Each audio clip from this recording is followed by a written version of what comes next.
Hello everyone, welcome to my YouTube channel. जैसा कि आप सबको पता ही है कि हमने माइक्रो इकोनॉमिक्स की एक सीरीज स्टार्ट कर रखी है जिसमें हमने कंज्यूमर इक्विलिब्रियम तक के चैप्टर्स कंप्लीट करे हैं। आज हम स्टार्ट करेंगे डिमांड एनालिसिस, जिसमें हमें theory of demand and elasticity of demand को कवर करना है। तो स्टार्ट करते हैं आज की वीडियो, जिसमें हम पढ़ेंगे डिमांड क्या है और डिमांड शेड्यूल क्या होता है और डिमांड कर्व क्या होता है। तो आइए देखते हैं। सबसे पहले मैं आपसे ही पूछती हूँ कि डिमांड क्या होती है, मांग क्या होती है, डिमांड क्या होती है। What is demand? मैं आपसे पूछती हूँ कि डिमांड क्या होती है। आपको एक एग्जांपल देती हूँ। जैसे आप अपनी मम्मी या पापा या ब्रदर से, सिस्टर से लैपटॉप की डिमांड करते हैं, क्या वो डिमांड है? या फिर एक और एग्जांपल है, जैसे हम लैपटॉप लेना चाहते हैं लेकिन लैपटॉप लेने के लिए हमारे पास पैसे नहीं है, लेकिन चाहते तो हैं, क्या वो डिमांड है? या फिर लैपटॉप लेना चाहते हैं और पैसे भी हैं लेकिन पैसे को खर्च नहीं करना चाहते, क्या ये डिमांड है? या फिर आपके पास, आप लैपटॉप लेना चाहते हैं और आपके पास पैसे भी हैं लेकिन आप जो है उस पैसे को खर्च भी करना चाहते हो, यानी आप उसे खरीदना चाहते हो, क्या ये डिमांड है? तो वैसे तो आप कहोगे ये सारी चीज़ें ही डिमांड है, हम लैपटॉप लेना चाहते हैं, ये हमारी क्या है, डिमांड है। लेकिन अगर हम इकोनॉमिक्स की बात करें, इकोनॉमिक्स में क्या है, अगर आप लैपटॉप लेना चाहते हो, आपके पास पैसे नहीं है, आप लेना चाहते हो, तो ये सिर्फ क्या है, एक विशफुल थिंकिंग है, यानी आप सिर्फ सोच रहे हो कि मुझे लैपटॉप चाहिए। लेकिन अगर आपके पास उस लैपटॉप को आप लेना भी चाहते हो और आपके पास उस लैपटॉप को लेने के लिए पैसे भी हैं और आप उससे पैसे को खर्च भी करना चाहते हो, तो ही वो डिमांड बनेगी। यानी डिमांड के लिए हमें सबसे पहले मन में कोई डिज़ायर होनी चाहिए, आप उस चीज़ को खरीदना चाहते हो और उस चीज़ को खरीदने के लिए आपके पास पैसे होने चाहिए और उस पैसे को आप खर्च भी करना चाहते हो, तभी वो डिमांड कहलाएगी। तो जब भी हम इकोनॉमिक्स में डिमांड पढ़ेंगे तो उसे हम हमेशा किस चीज़ से रिलेट करते हैं? Always related to prices, generally और always it is related with prices. तो क्या होता है प्राइजेस के साथ, अगर हम डिमांड कहें तो डिमांड हमारी डिज़ायर है, यानी हम खरीदना चाहते हैं, और एबिलिटी, और हम उसे खरीद भी सकते हैं, यानी हमारे पास पैसे भी हैं और खर्च भी करना चाहते हैं, तो ही हम गुड्स एंड सर्विसेज की वो डिमांड कहलाएगी। तो डिमांड क्या है? Demand possible, different possible prices पर जो भी कंज्यूमर खरीदना चाहता है वो क्या होगी? डिमांड होगी। तो यहाँ पर दो चीज़ें हमें ध्यान रखनी होती हैं। एक है हमारे पास डिमांड और एक है quantity demanded. One is demand and other one is quantity demanded. अगर एक पर्टिकुलर प्राइस पे जो भी कंज्यूमर खरीदना चाहता है वो तो क्या कहलाएगी? डिमांड। पर्टिकुलर वो प्राइस कुछ भी हो सकता है, यानी कोई भी स्पेसिफिक प्राइस नहीं है। अगर पर्टिकुलर प्राइस पे पर्टिकुलर क्वांटिटी खरीदना चाहता है तो वो क्या होगा? डिमांड कहलाएगी। लेकिन अगर प्राइस क्या है? स्पेसिफिक है। अगर प्राइस क्या है? स्पेसिफिक है और क्वांटिटी भी क्या है? क्वांटिटी भी क्या है?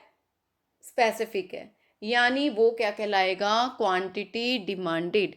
यानी क्वांटिटी डिमांडेड क्या होता है? एक स्पेसिफिक प्राइस पर जो भी स्पेसिफिक क्वांटिटी कंज्यूमर खरीदना चाहता है, खरीदता है, वो क्या होता है? Quantity demanded.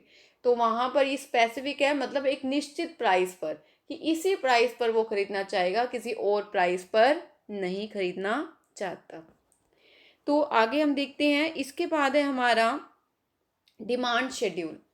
हाँ जी बच्चों, शेड्यूल क्या होता है? शेड्यूल मीन्स टेबल, यानी डिमांड शेड्यूल एक ऐसी टेबल है जो कि प्राइस और क्वांटिटी के बीच में रिलेशन बताती है कि एक पर्टिकुलर प्राइस पर कितनी क्वांटिटी कंज्यूमर खरीदेगा।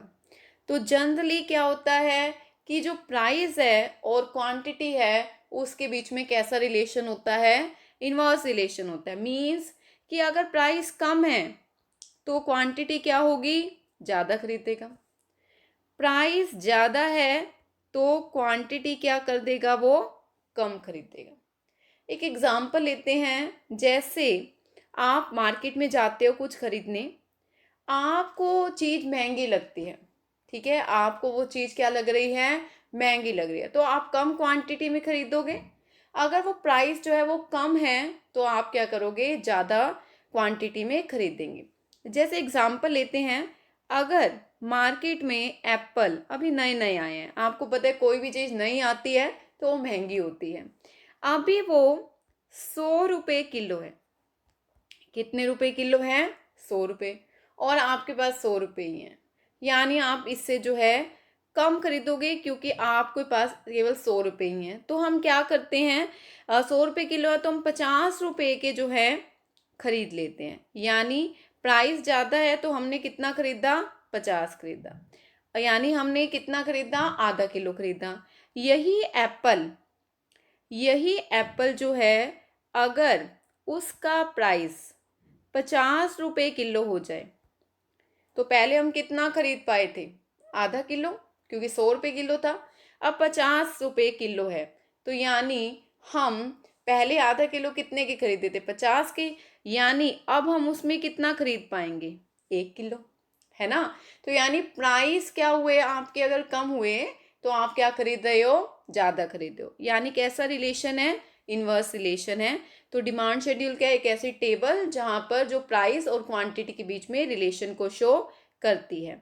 इसके बाद है हमारा इंडिविजुअल, ये दो तरह का होता है, individual demand schedule and market demand schedule.